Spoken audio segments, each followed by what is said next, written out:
Petit tour de table peut-être, Dimitri. Qu'est-ce que ça vous évoque justement, ces voyages en Arménie et l'Arménie pour la France? Je dirais que ça apporte sans doute aux candidats. Après, ça n'apportera peut-être pas grand-chose à l'Arménie, parce que le problème de l'Arménie est que petit pays, mais qui effectivement se retrouve pris dans des jeux qui la dépassent.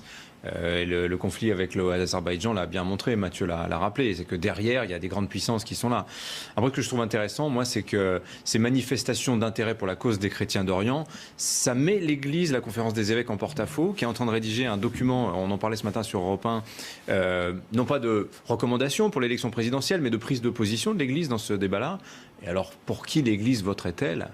C'est compliqué, hein, entre un Éric Zemmour, une Valérie Pécresse qui montre des signes d'intérêt comme ça, Emmanuel Macron qui affiche sa proximité avec le pape, mais qui fait voter la loi sur la PMA, compliqué. En tout cas, les 600 000 Français arméniens qui vivent en France, ils sont heureux. Ouais, ils sont sensibles au fait que quelqu'un s'intéresse à cette cause qui a été quand même très largement oubliée et qui est très largement oubliée parce qu'il y a beaucoup de gens qui sont très gênés par cette question. En face, il y a évidemment la question de la Turquie. On sent bien que et tout le monde à fleur de peau, comme vous dites. Oui. Quand il y a la question de la Turquie au milieu.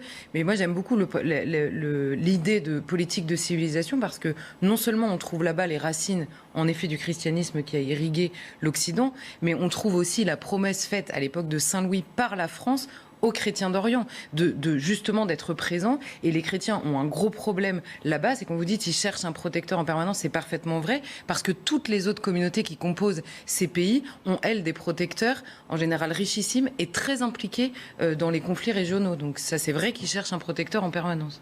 Quand on rencontre les Arméniens, on est tout de suite touché. C'est-à-dire que c'était pas hier, c'est encore pratiquement aujourd'hui ce qu'ils ont subi en 1915. C'est certainement l'un des génocides les plus épouvantables. On était dans la barbarie la plus primaire. Et ces gens-là n'ont toujours pas aujourd'hui reconnu le droit à une sorte de mémoire, à une sorte de compassion. C'est-à-dire qu'au nom des droits de l'homme, on est capable de faire abstraction de nos exigences, de nos propres valeurs, de s'amenuiser en quelque sorte.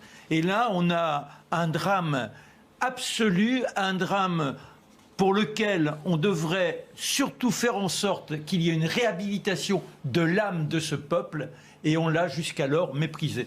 Et je dirais que ce qui est un peu dommage, c'est qu'on a Éric Zemmour qui se propulse, et aussitôt, eh bien, on voit l'exploitation qui est faite de ça. On n'est plus là vraiment dans cette adhésion, dans un désir vraiment de rendre hommage à ce peuple et de faire en sorte qu'il soit dans une réhabilitation morale, mais on cherche l'exploitation personnelle.